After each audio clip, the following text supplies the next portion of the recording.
Alright, give me 1 second and then I'll start.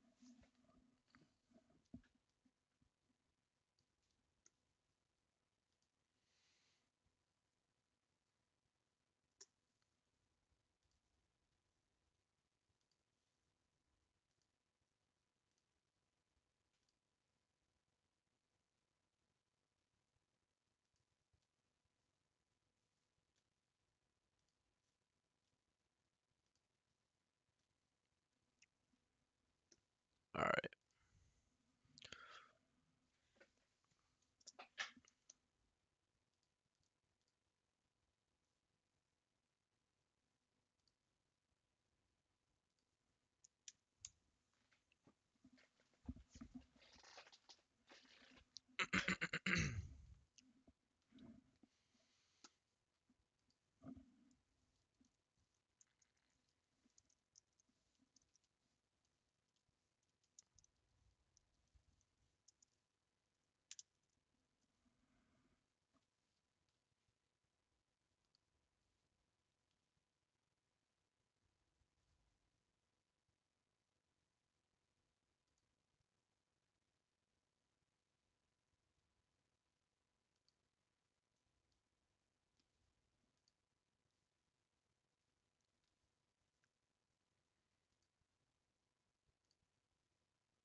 All right.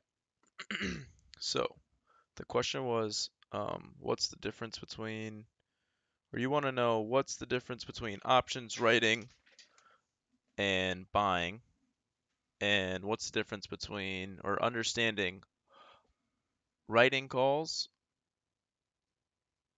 and buying puts, or buying puts, um, or writing puts, selling calls. So let's go to, just use PTI. All right, watch list. Oops.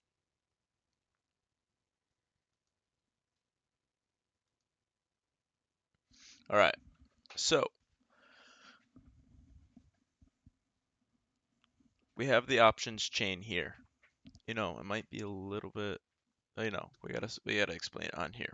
So, right, options are contracts composed of 100 shares of stock in one contract. One contract equals 100 shares of stock. It's bundled together, and they call it an options contract. Now, if you buy a call, right? Let's say we're watching PTI, and instead of buying 100 shares of PTI, we want to buy an option, which is the right to own or buy, the right to buy contracts at the. Holy crap, my headphones are very loud. So we have the strike price 750. If you buy a call, you have the right to purchase that contract, which is 100 shares of stock, at 750. Now, when you buy a call or you buy a put, which is the same thing but in reverse. If I want to buy a put, this is the strike price. I am paying for the right to sell 100 shares of stock at 750. Okay? So if you buy a call, you have the right to buy. If you buy a put, you have the right to sell. Okay? So you, as an options buyer, are paying a premium. You're paying, um, basically, you're paying a fee for that right, for that um, contract. So for the right to buy it, you pay a premium, and the premium uh, is made up based on intrinsic value, time value, and volatility, right? So the person selling these wants to make money, the person buying them wants to make money, and the transaction is the price that both of them think is fair and both of them think they have an advantage in. So let's say I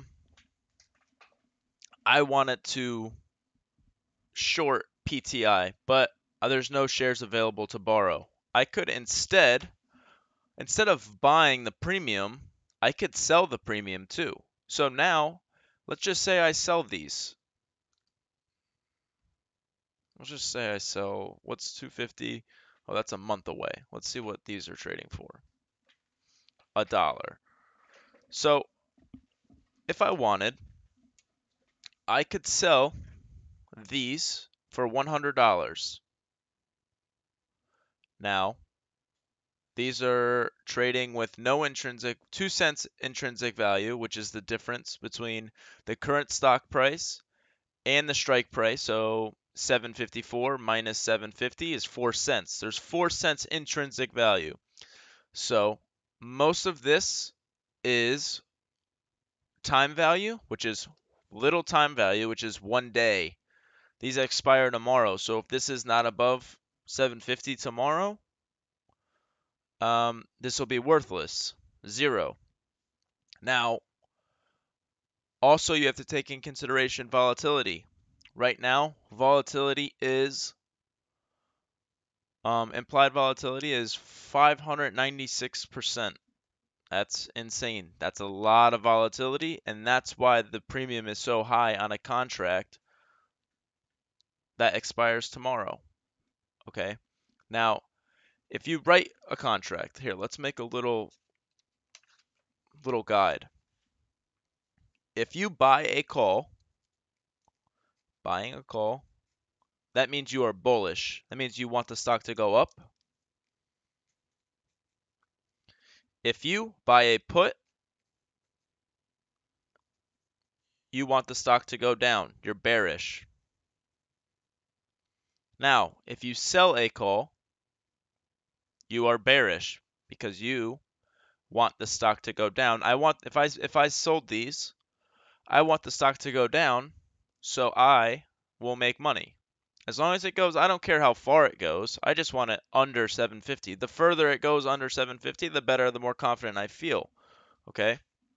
Now, you sell a put, you want the reverse. So, if I sell a put, I want the stock to go up. I want it to stay above 750 so I don't have to sell my position. Okay? Uh it's I hope are you understanding it?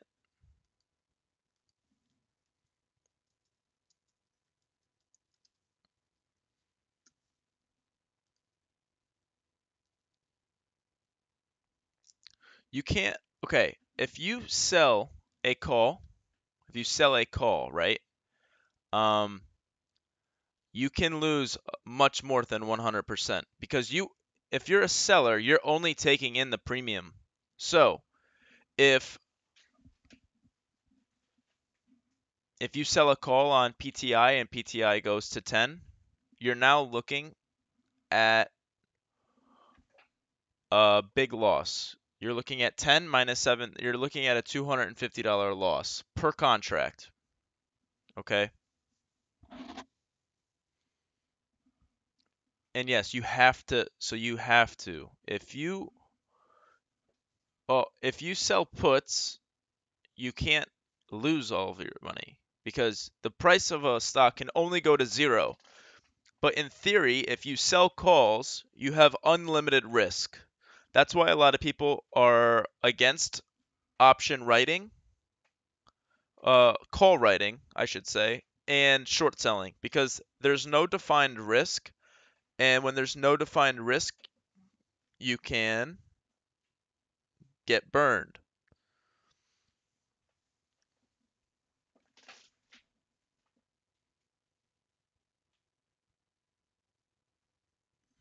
Yes, you can easily lose an option writing. Um, you can also win an option writing. A lot of people that sell. Okay, there's a strategy, right? This guy, he's very smart. His name's Nassim Taleb. He writes, he buys deep, deep, deep in the money or out of the money puts. That's his strategy, and he's nailed it. And he's become stupid rich. He's got like $100 million he made. He's so rich. Um, and in his book that I read, he went over to someone's house that's also like a hedge fund manager. This guy was stupid rich. This guy was making tons and tons and tons and tons of money selling puts because he was like, "Oh, the stock market's never going to crash. I'll just sell millions and millions of these every single day week and I'll make money 99% of the time." So he was making money 99% of the time, and then that 1% of the time came, and he lost all of his money to basically to Nassim Taleb, and this is the point of the book, is like black swan events do happen. They don't happen often, but the people selling these puts are not going to make money over time. They're just betting on getting lucky, okay? And it's a strategy. It's a black swan strategy. It's crazy, but it works. And he's proven that it's worked. I think it's worked for him 2 times now. So nothing is guaranteed. These people that are selling these are saying, "Oh, this is guaranteed money." The SPY will never go. It'll never go to 100.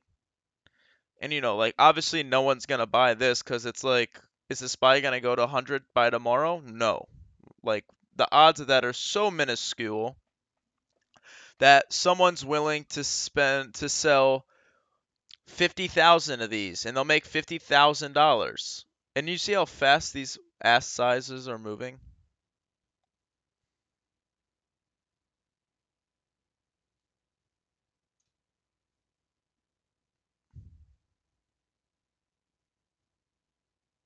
Yeah, no, so a lot of really really rich people, not a lot of them, but there are some people out there that are so rich that are just selling these. Like, and if I wanted to make money, I could say, okay, I could go to Apple. I could say to myself, oh, Apple's never gonna die. They're not gonna die today. They're not gonna die tomorrow. Let's just see what Apples are paying.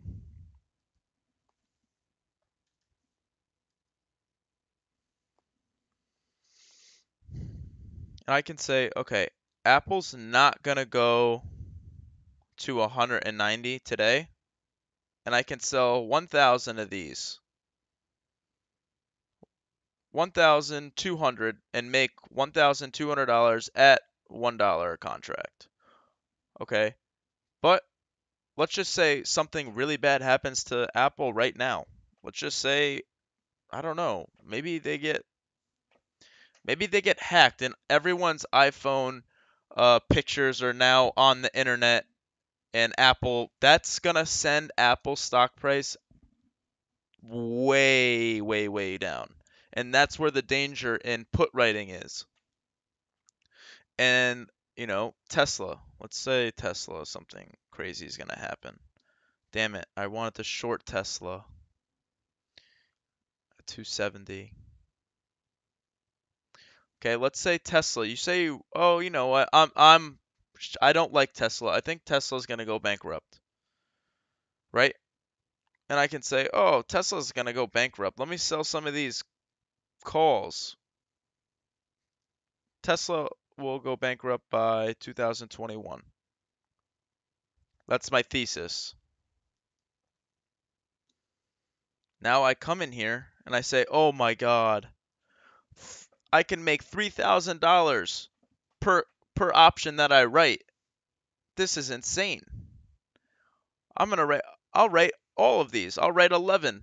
11 times 3,000, and I'll make $30,000. And by 2021, if Tesla's not at $460 per share, I will have an extra $30,000.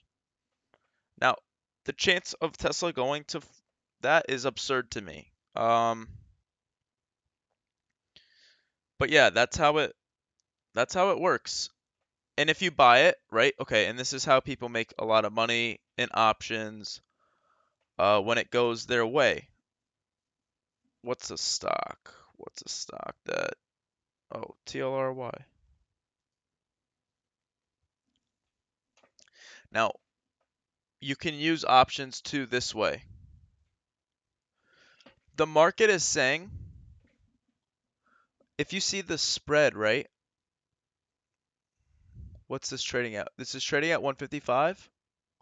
Now, look, this is how you can use options to figure out the value of a stock or the sentiment of a stock. We have TLRY trading at about 155. The puts, someone is buying the puts for $2,900, whereas they're only selling calls for $1,800.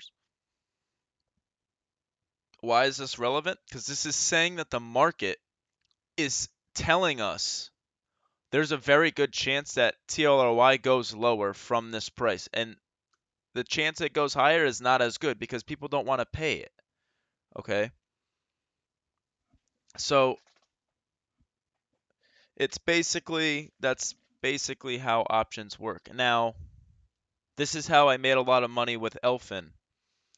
With Elfin, it was such a scam. It was such a fraud that everyone, it doesn't have options anymore. They all expired, but like it's $1 per share.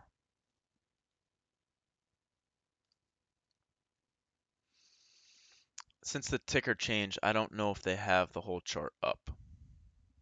But here's how I made a lot of money with Elfin. And it happened on this move. Oh, not that one.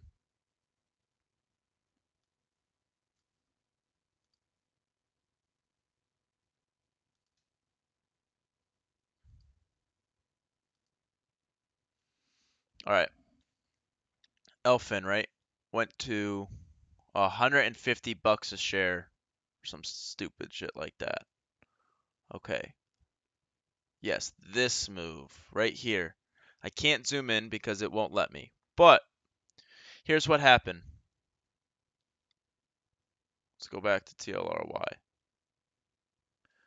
I started shorting Elfin around $40 a share, and I said, okay, I'm gonna short the shares, and I'm gonna hedge my bet with options. So I can only lose, let's say I was like, I'm only gonna lose $1,000 if Elfin goes up. And I'm like, it's not gonna go up. Obviously, it's not gonna go up. It's a fraud. But here's what happened. It started going up. It started going up. It started going up. Started going up. Started going up. Now, my call options at that there was a point in time, I think it was maybe it was at $43. I think I started shorting it maybe at 38. And I was like, okay, I'm moving to options. I'm gonna short Elfin via options, not via shares outright. Okay? And what was happening with the Elfin options is you see how um basically the premium on these puts is so much higher than the calls, even though the price is basically the same. Okay? So what I did is I shorted it, and then I paid for these options. They were like $200 a piece. They cost me nothing. I was like, okay, I'm either gonna make a bunch of money on the short side, and I'll lose that $400, or $200 per thing per option, or I'll buy the options, and the stock will go up. I'll cover my short, and my options will make money. Okay, so and this is why you have to constantly hedge your delta, or you'll end up being bullish on the stock even though you think it's going down. So that's why you hedge your delta, and that's why the Greeks are really important. So anyways, what happened was,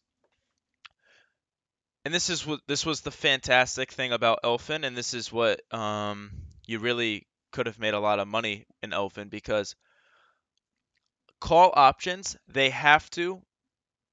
has a lot of intrinsic value, right? Because 155 minus 10, that's the actual real intrinsic value, real value of the contract. These have no real value. They have time value and they have volatility. And that's why they trade for a premium. When Elfin was going up and these contracts went into the money, the value, the intrinsic value was raising so much they had to go up. But everyone knew that Elfin was a joke and Elfin was a fraud, so the put options were not losing any value. As when the higher the price went, the put options were really staying the same. They weren't changing in price because everyone knew Elfin was going way down. Now, did people know that Elfin was going to go to 5? No. The only reason I knew Elfin was going to go to 5 was because, or I thought it was going to go to 8. The options were trading at the price of, basically the market was pricing in Elfin to trade around $28 a share in September. I said $28 a share of this company is, one, the company's worth nothing. It's worth like 3 cents. Two, they had dilutive filings that were the key. And the key was they were going to drive the price down to $5 or $8 no matter what. So I saw that and I'm like, ooh, that's really $20 per share per contract that I get. Let me get a lot of them. And what happened was when Elfin squeezed, I was getting them for a little bit cheaper, a little bit cheaper, a little bit cheaper, a little bit cheaper, and I was accumulating a lot of them, a lot, a lot, a lot. The higher it went, the more I was buying.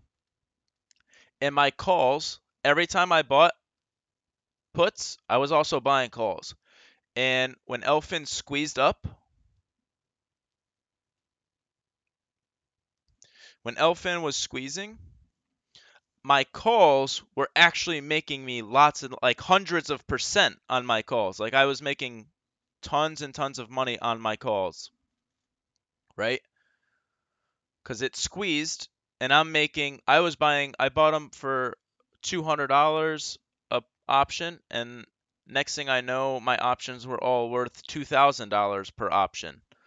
Um, and then I was not going to sell any of my options. I was hedging my delta by buying more puts. So what I did is I waited, and I said, okay, if this thing goes to 150, I'm still okay, and I will buy more puts. But as soon as this day happened, this was a big move. Obviously, it went from 70 to 8 in 2 days. So I waited until I was like, okay, this is 100% going down. This is the backside of the move, and I sold all of my options at 65, I think, or maybe it was 60, but I don't know. It's been a while now. I'd have to go back and check. But that's how options work, and that's how you can make a lot of money in options, but you can also lose a lot of money. If you're writing options, if you're writing calls, you have unlimited risk. So these people that were writing and I was buying the calls, they're like, "Oh my gosh, it's never going up. It's never going up." When the market thinks basically it's not like fact, but when the market thinks that something can't go higher, it will go higher and it will go higher and higher and higher. Like Bitcoin, people were saying, I had people message me on Instagram saying, "Dude, I lost a bunch of money trying to buy puts on TLRY. TLRY, I lost a bunch of money." I was selling, I was buying puts at 65. I didn't think it could go higher. I didn't think it would go higher. And I'm like, dude, one, I was like, oh my gosh, if this thing goes to 100, I'll be surprised. It went to 300. This is so beautiful. When something, you see how this goes straight up? That's parabolic. You cannot go, basically, you cannot go full circle. Once this reaches the point, it cannot go up high enough. It'll die. And it's the same thing with Bitcoin. If you look at the Bitcoin chart, it's the same thing. Um, it's like the speed at which something can accelerate in price becomes impossible to keep going. And in theory, yeah, no, it can go, it can do it, but it's not like you can't just go from 0 to 1,000 like in 1 second. And like there's many charts. It's hard to find them now because they all have reverse stock splits. The stocks that do this are usually the worst companies. I understand.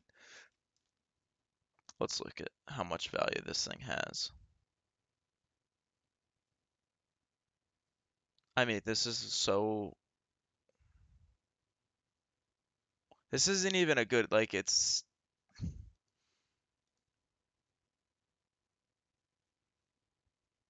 is so ridiculous. Um, yo, and Rice, sweet, thanks for subbing. Appreciate it. And to think I almost didn't stream today. Um, but yeah, TLRY is not a good company. CRON is decent, I guess. But yeah.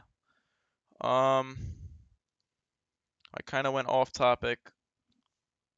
I hope that helped for the person that asked how options work. Now I'm talking about parabolic moves and Elfin and jeez. But yes,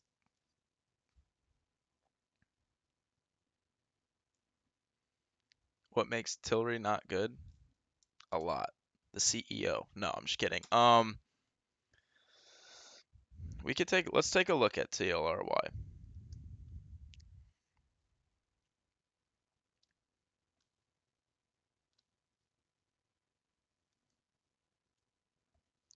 All right. So TLRY is a 14 billion dollar company right now. What?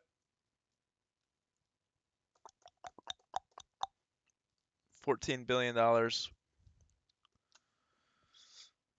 Let me see if I can find my discount to cash flow model.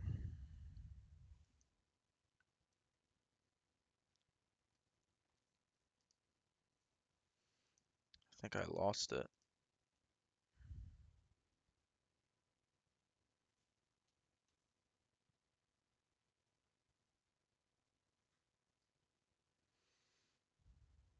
What someone look up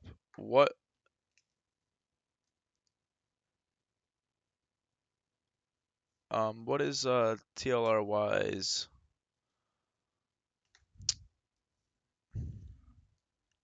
hold on. This will take me a minute.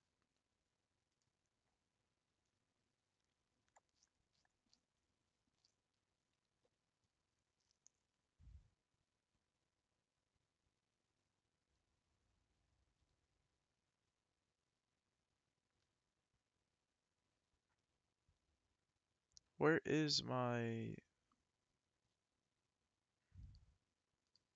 let's see what this is.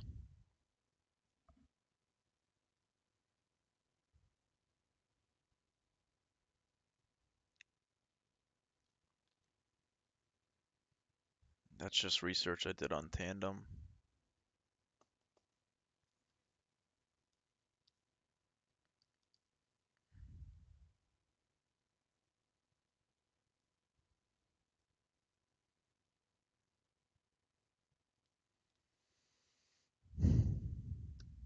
Where is, I don't know where my thing is.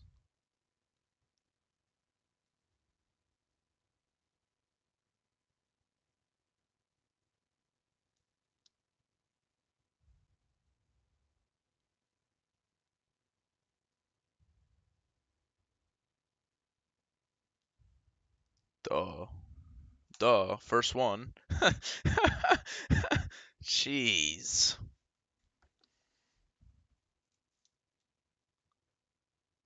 All right.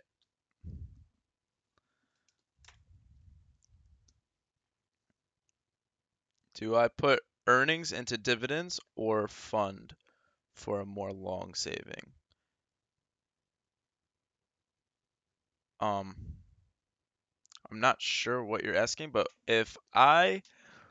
when I want to invest money, I don't I don't put it in a fund. I don't do anything with it other than find stocks to put my money into. Like I just do the research on my own. Um, so like some of the stocks that I'm in, I have Facebook long term. I think there's actual value in Facebook. I wouldn't be surprised if Facebook traded for $300 a share in 10 years. Now, long-term investments, like my investment in Facebook is like I will not sell it for a long time. I'll have to reevaluate it, but I'm not going to be selling it uh really anytime soon. I have no desire to. Um I kind of just I wasn't going to stream today, but I have a chat room and someone asked me to explain the options. Uh yeah, I don't I'll we can like go over the stocks for sure. But if I'm gonna sit and research a stock, it will usually take me a couple days for sure. Like when I was researching Tandem, it took me, weeks. I was familiar with Tandem for a very long time, but when I was actually ready to put my own money in it, I really dug deep into the company. Now Tandem's a smaller company. It's not like Facebook. Facebook has a lot of things. Like Amazon has a lot of things. Like those types of companies would take a lot longer, but I also value more of the management. Like I know I feel like I have a better idea of who Zuckerberg is, whereas when I was researching Tandem, I didn't know Tandem CEO, I didn't know their CFO. Um, so that takes time, and that's something I didn't really do so much on Facebook. I just, Facebook little DFC model. Um, thought about. I was just thought about it. I was like, okay, I don't think what's going on is that big of a deal. I think Facebook's kind of cheap right now. I think Facebook has a really good chance to make a lot of money in the future, and bam, I I did research, but it wasn't nearly as extensive as I would do for, I don't know, what would I do a lot of research for like a small cap? I think they deserve tons and tons and tons and tons of research.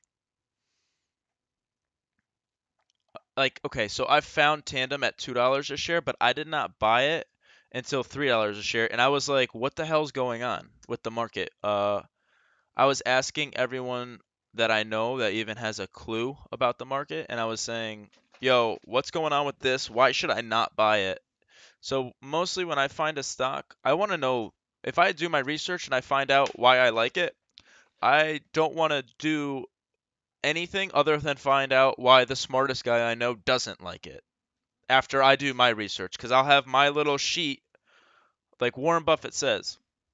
If you take a piece of paper, you take a piece of paper, and I mean I have a notebook on my desk, and this is what I used to do before I started streaming stocks all day. You take a piece of paper, you take a stock, and guys, all right, let me just go. It takes a lot of work, and this is why I kind of want to start. I already started the chat room, and even though we haven't gotten this far yet in the chat room, but we will get in the chat room. We will have. I want to make a spreadsheet. I want everyone to know how to do this.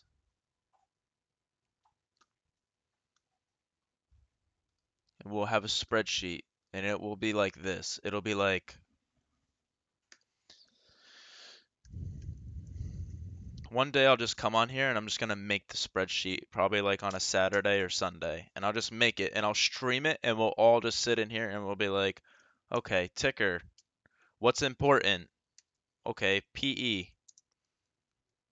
okay, common shares outstanding, right? And it'll go like on and on and on that way, and then it'll be like AMD, ABAC, ABC. It'll be like every single ticker. And then once we all know how to do it, we'll have a full set of data on all these stocks. And next thing you know, oh, okay, what should we buy? What should we look for? Oh, let's sort it by whatever, free cash flow or, whatever. And then there's going to be a side, it's going to say like notes, and it'll be, okay, Tandem, best pump on the market. Uh, I can't even think right now, but it'll be like best pump. Uh, Dexcom owns 2 million shares. Oh my gosh. 2.5 million. And then it'll just keep going and going and going. And then, oh, let me think. Oh, this stock is up. Or, oh, what's getting hit really hard today?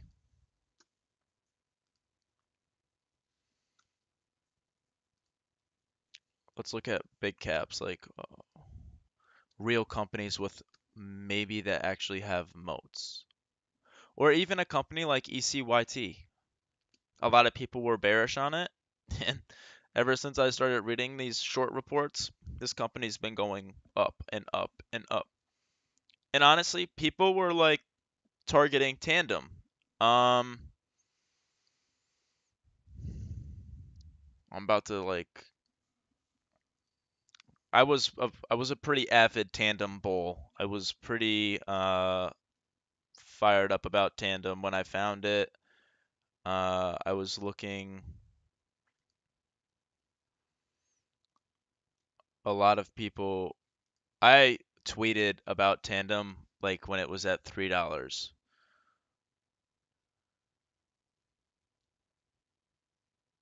Oh, this guy, I, I should put him in my thing. This guy is a genius. He hasn't. He's a genius. But don't tweet at him because he'll leave. That's why I'm a little bit skeptical to share him. I forget this guy's name. Also, genius. This guy's really smart too. Like I follow a lot of really smart guys. This guy's not that smart, but uh, I have had some. He is really smart. He doesn't nail everything though. He doesn't nail. I don't know. He's all right. But if you give him a good idea, he'll write a report on it. This guy. Like Twitter's so valuable. This guy I follow for my biochem pharma plays because I don't know that stuff. He does. So I look for people that can offer value.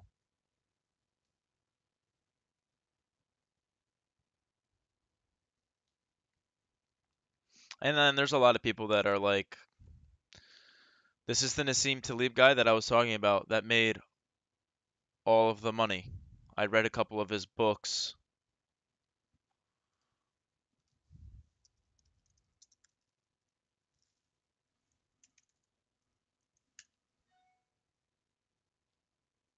Holy shit.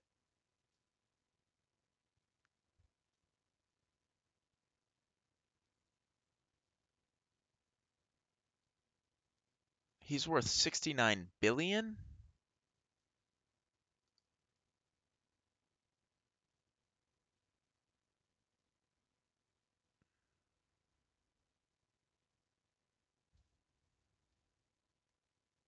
I don't know if you guys like to read, but Gladwell has some decent books.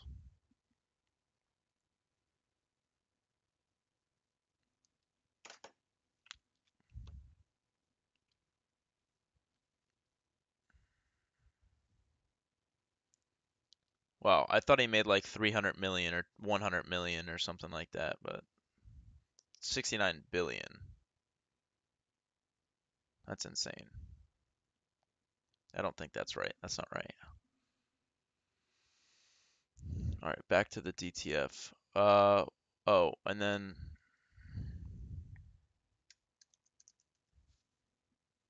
oh, you know who it was?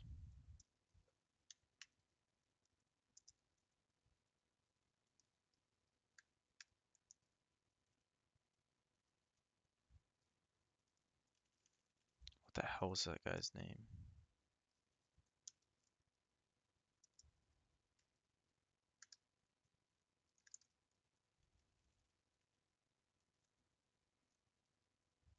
You think I would remember because this guy gave me such a hard time, but that's all right because I proved him wrong. We'll probably see him on here. This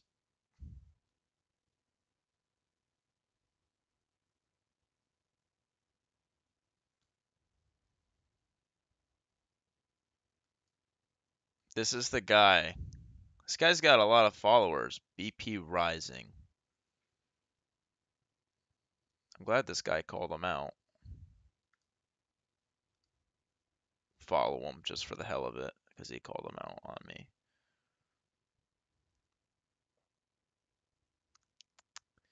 BP Rising. This guy, definitely don't follow this guy. He's an idiot. And the thing is he was like telling people like he's got 30,000 followers and he has no clue what the hell he's talking about.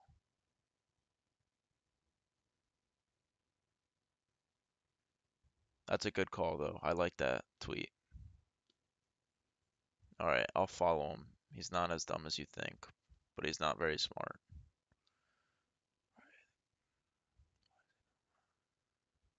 Very true. True statement.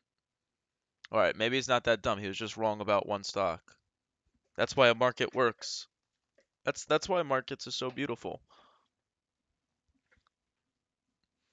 No, but he did lead a mountain of people shorting Tandem at $25. And when you do that, I mean, come on. You literally can't do that. All right, let's go to TLRY. Let's look at some.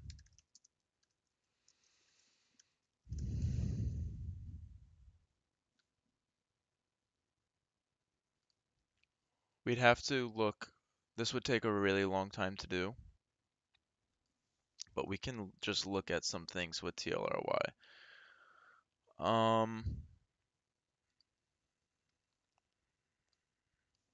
All right, let's just look through the balance sheet and we'll look through a couple of other things.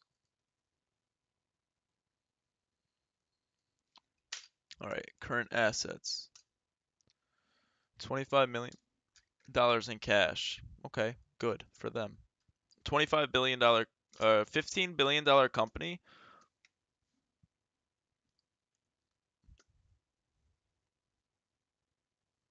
Where's FinViz?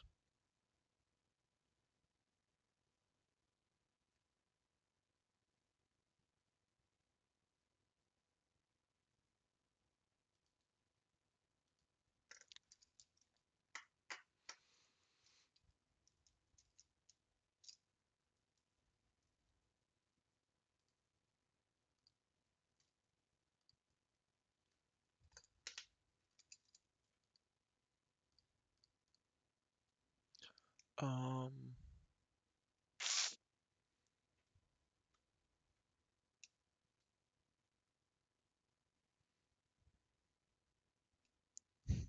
all right, well, we're gonna have to, this is a very wide market. Okay, let's just look at American Airlines. We'll sort this by market cap and then we'll look at some other $15 billion companies.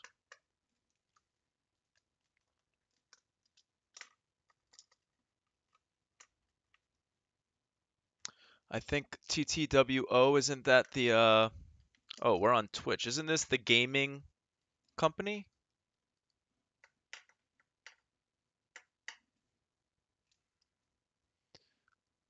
Okay, Lowe's.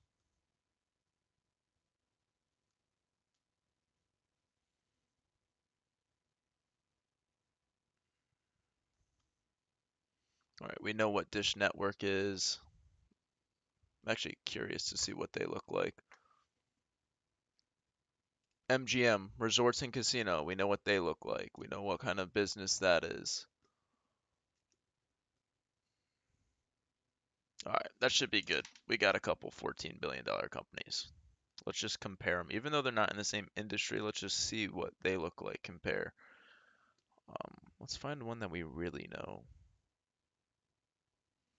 right, we'll just have to stick with that.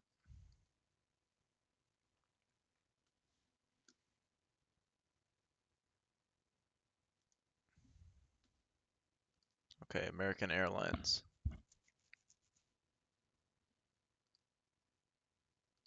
TLRY. Now, you would have to. Who owns Rockstar?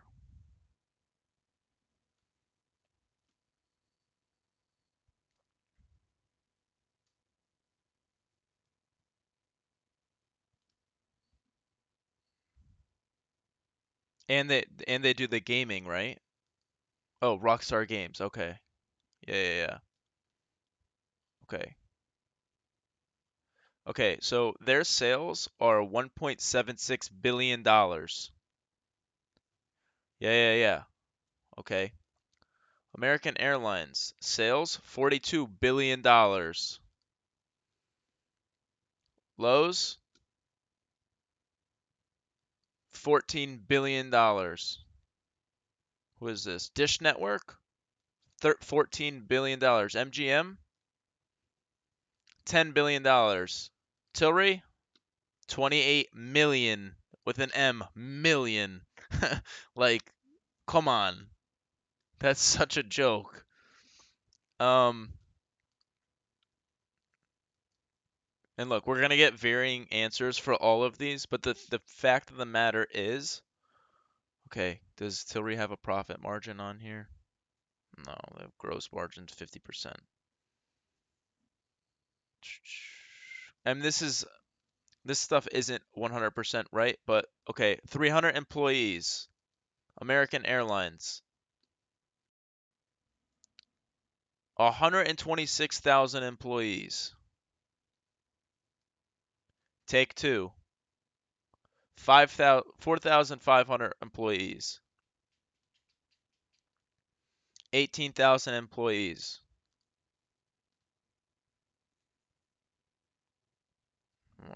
Okay, my computer doesn't want to work, but 17,000 employees for Dish. I mean, that's a lot more than I expected. And 52,000 employees for MGM, Resorts and Casino. It's like, this is why, and I understand TLRI will grow and they will have revenue growth and they will do all these great things, but no. Okay, let's look at Take Two. Wow, so their sales are down quarter over quarter. Interesting. If this is right. This isn't always 100% right. I'm always skeptical of what I find in here. That's why I just go to you go I don't know why it brings you to Market Watch, but you have to look at the SEC filings. No, I mean just because something's overvalued doesn't mean it's necessarily a short. I am short other marijuana stocks that I think are worse. Exactly. It's priced in, and you know what? And why did I sell Tandem? Tandem, it's such a great they can do so much. They have so much potential, but you know, there's a point in time where if Tandem is trading at prices that it should be at in the next 20 years, well, maybe I'll sell, and when it becomes more reasonable, more value, then I'll buy it back. Tandem has 10 times the sales of TLRY. It has a market cap of 2 billion. TLRY has a market cap of 14 billion. Tandem has no debt now. Um, they paid off their debt and they have quarter over quarter sales increasing by 75%. What else do they have? They're going to improve their gross margins to 55%. So they're going to be bringing in a lot of money. And I bought it at $3 a share. So it's like, man, I crushed it, but what am I gonna do? I can't hold it when this is something I expected it to go to 12. I thought it was worth 12. I bought it at $3 a share. I said it's worth 12 to $15. It went up to 50 bucks. I was still holding. I literally held it from 3 to 50. And then I told my I told a couple of my friends. I was like, "Yo, you guys have to buy this company. Just trust me. Please, please, please trust me, trust me, trust me. Um you guys need to buy this." And we all bought it except for one of my friends, the friend I told to buy the most. He didn't buy it. And I texted him when it was at $45 a share on the way up. I said, "Yo, you guys need to sell your position on Tandem. I'm okay because I can trade options and I can hedge myself." And they sold it, and then it went to 50, and they were like, "Dude, why'd you tell me to sell?" And I'm like, "Just wait. It's overvalued. Like, it's gonna go down." And I said if it went back into the 20s, I think I would have bought some more, but it hasn't gotten under 30 yet, so I'm waiting. But valuations matter very, very, very much.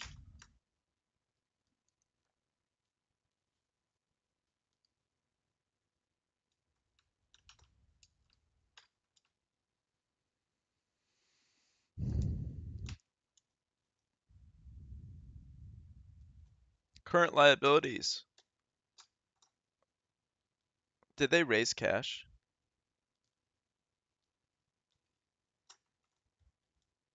Oh, didn't they do, they did a deal with someone, right? I think they made a deal.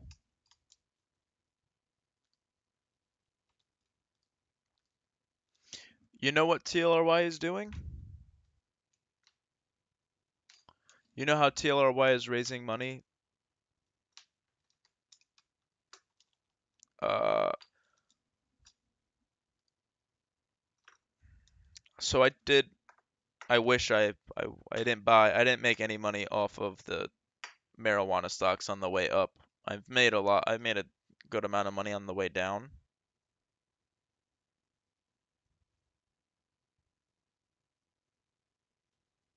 Marijuana stocks looking to go red.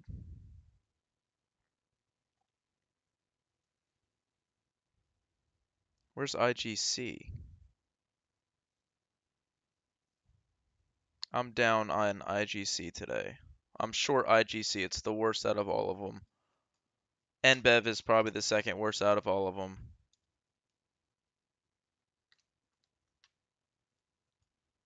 Finviz is really better, is way better. You gotta use Finviz. You gotta use SEC filings. They're the best. They're the ugliest, but they're the best. What were those companies? Weed? Let's see if I have them on this list of marijuana stocks. What am I doing?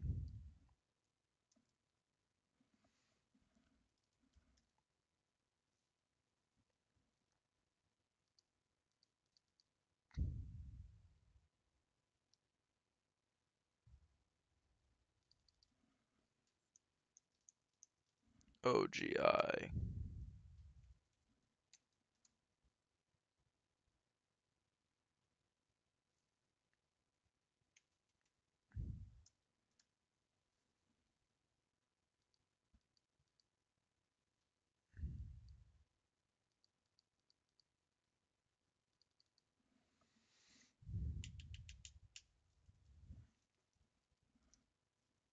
I know I researched Hexo. I don't know why it's not on here. I don't know if I might have did it in a different document. TRST. All right. I don't have them in this spreadsheet. Let's see if I have them on this watch list of marijuana stocks.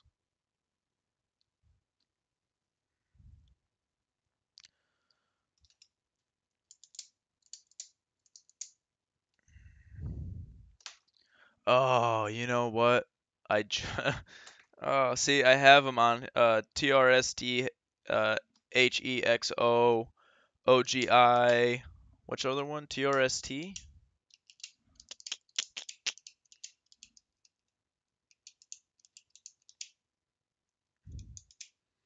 I just unsubscribed from TSE stocks because I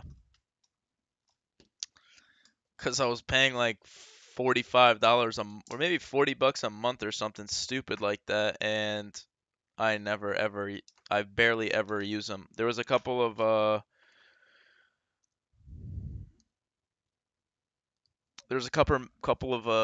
stocks that I was short in Canada. This was one of them, and I can't even see what it's trading at anymore. But I un from Sky I unsubscribed from them. Ouch. Yeah, well, I got nailed by oh shoot. I got nailed the other day, not 10K bad, thank God. I got nailed the other day by CGC and CRON. Um, you could see my trades real quick. I actually made a video on my losses, but they weren't that bad. And I made some of it back yesterday on these trades. Shorted it, really shorted it, cover. But this day, I got wrecked by I didn't really have that bad of a loss on CGC because I made some back. So I tried to buy the little dip with starter. Then it tanked and I sold and I was like, "Oh, let me try it one more time. Maybe it'll bounce." Bought it, sold it really quick. But this from here to here, even though this is a small position, I lost like from 80 58.30 or 58.40 to 56. That's over a dollar friggin' 50. I got I got lucky because that was a really big drop. Um, then I was scalping it a little bit. I made a little bit back. I actually bought it, sold it for a nice dollar per share, and then I left my computer and I got washed out on half. So I ended up that was like a push basically. I mean, I made like not that much, and then I had a nice short here. So I made some back on CGC. On CRON though, I didn't even trade it, and I got hit hard on CRON. Come on. Yeah, so bought full position. Full position 1240. So full position I lost 50 cents a share, 40 cents a share, but my average was higher. So yeah, that was a bad day and I didn't even trade it after that. I haven't traded it since. I haven't checked my Robinhood account today at all. Let's take a look at that because I do have a lot of puts on that.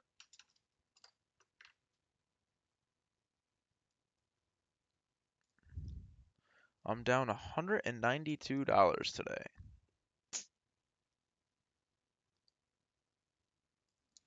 So now I'm only up, I was up $200 for the week. Now I'm only up 50. My 1 month progress is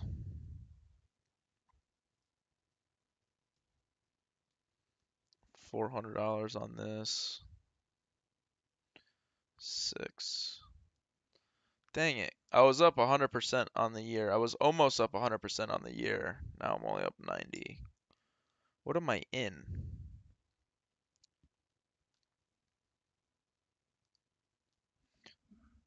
These puts are going to make me so much money. It's not even funny.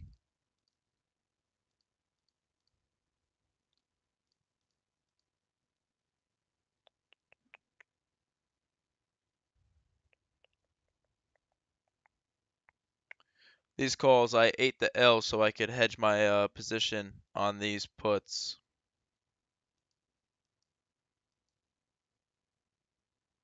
Okay. How many times is it going to show us that instead of these puts? What? All right. Screw it. I guess you guys won't be able to see the 1250s.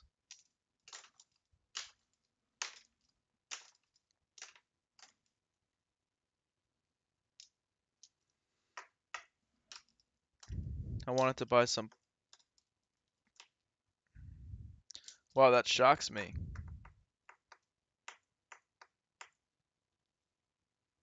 Oh shit, the market's down. 1.37.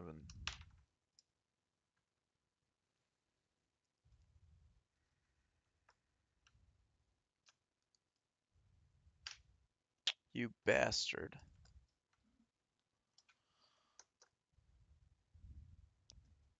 I wanted to short Netflix on relative weakness compared to the market.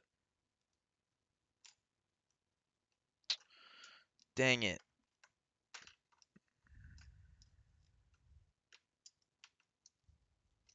I'm short. I'm short the I'm short SPY. So whatever, it's not that big of a deal. Uh my account, my long-term portfolio is everything is red. Every single one of my long-term stocks is red.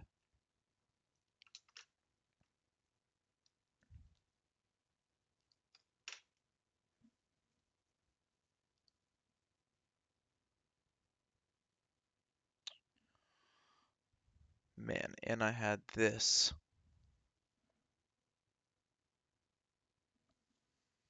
Ouch.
Let's throw this back on. I want to watch this.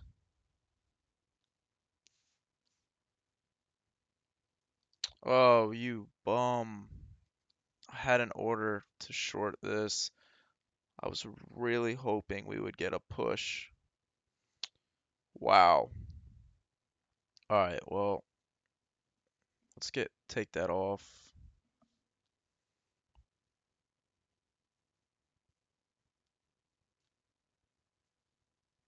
Let's look at TLRY. Relative.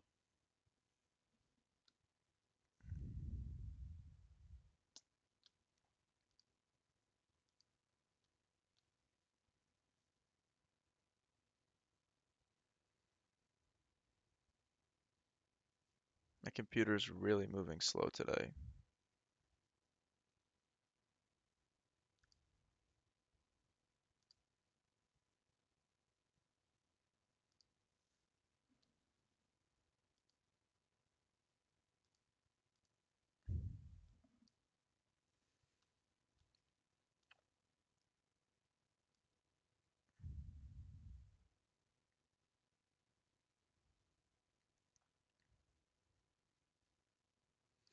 All right, I'm gonna try to scalp that.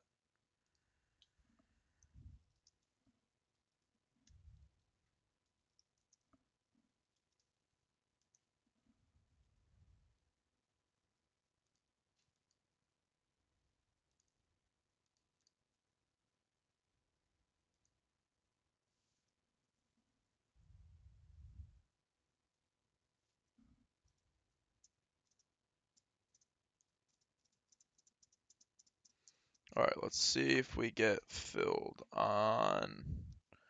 You know what? Maybe we should move this really quick.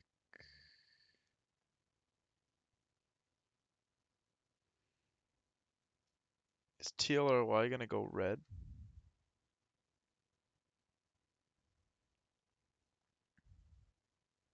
Whoops. All right.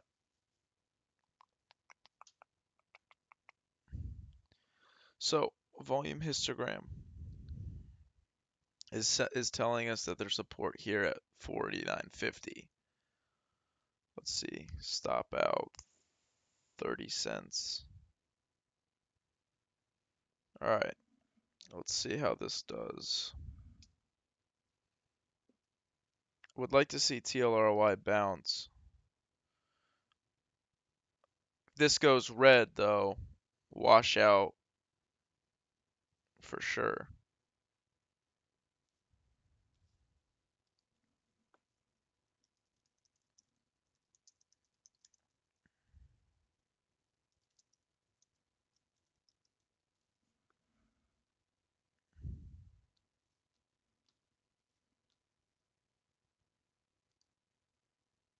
All right.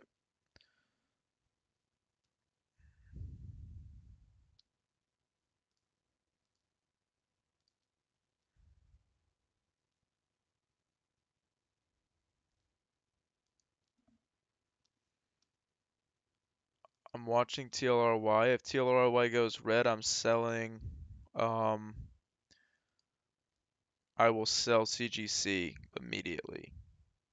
But if this bounces, I will hold CGC for hopefully until 50.34. I'll start selling some.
TMFV, FFV. You're in Canada. Is it like how does the legalization work? You could just smoke like wherever or what?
I'd love to see IGC go red.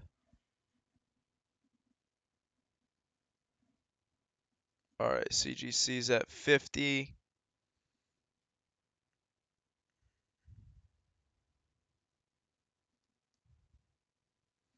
So I sold 1/4 of CGC just to lock in some of those profits.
All right. So, um, I'm ending the stream. I wasn't gonna stream today, but I'm gonna end it here. And I'm kind of just chilling in CGC. Nothing really. Probably sell out at 50.34. But yeah, I'm gonna end the stream. I got some other stuff I'm gonna take care of. But I appreciate you guys tuning in for the couple minutes that I did stream. You guys are awesome. And I'll be back probably tomorrow. So, peace, guys. Have a good one.